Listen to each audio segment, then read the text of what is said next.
হরে কৃষ্ণ বৈদিক শ্লোক উৎসব চ্যানেল আপনাদের স্বাগতম। আজ পাঠ করছি প্রথম অধ্যায় বিষাদ যোগের 39 নং শ্লোক। শুরু করছি। মুখবন্ধ। ওং অজ্ঞানতিমিরান্ধস্য জ্ঞানাঞ্জনশলাকয়া চক্ষুরুন্মিলিतं যেন তস্मै শ্রীগুরুবে নমঃ।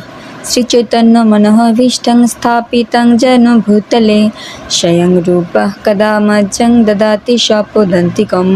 वन्देऽहं श्रीगुरुं श्रीयुतपदकमलं श्रीगुरून् वैष्णवांश्च श्रीरूपं सग्रजातं सहगणरघुनाथान्वितं तं सजीवं साद्वैतं सावधूतं परिजनसहितं कृष्णचैतन्यदेवं श्रीराधाकृष्णपादान् सहगणललिता श्रीविशाखान्वितांश्च।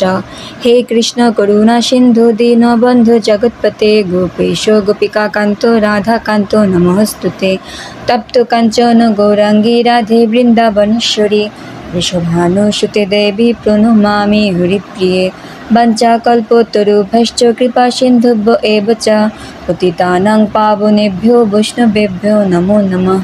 जय श्री कृष्ण चैतन्य प्रभु नित्यानंद श्री अद्वैत गदाधर श्रीवासादि गौरभक्तवृंद।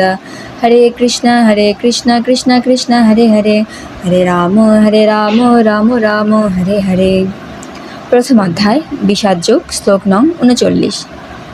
कुलक्षये प्रणश्यन्ति कुलधर्मः सनातनः धर्मे नष्टे कुलङ्कृतस्नो धर्मः विभवत्युत।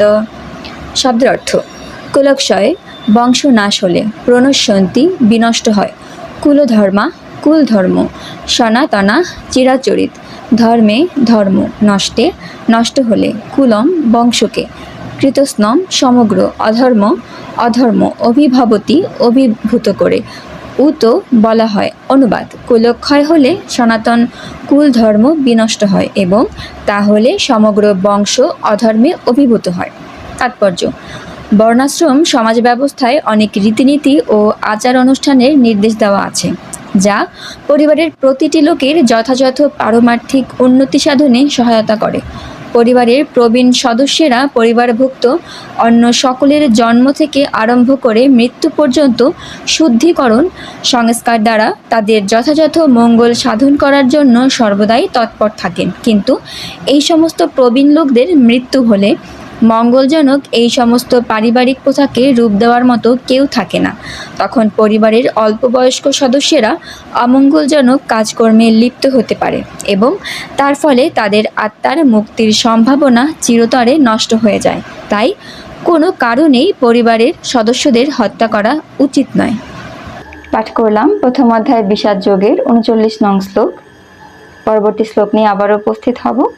আজ এ পর্যন্তই।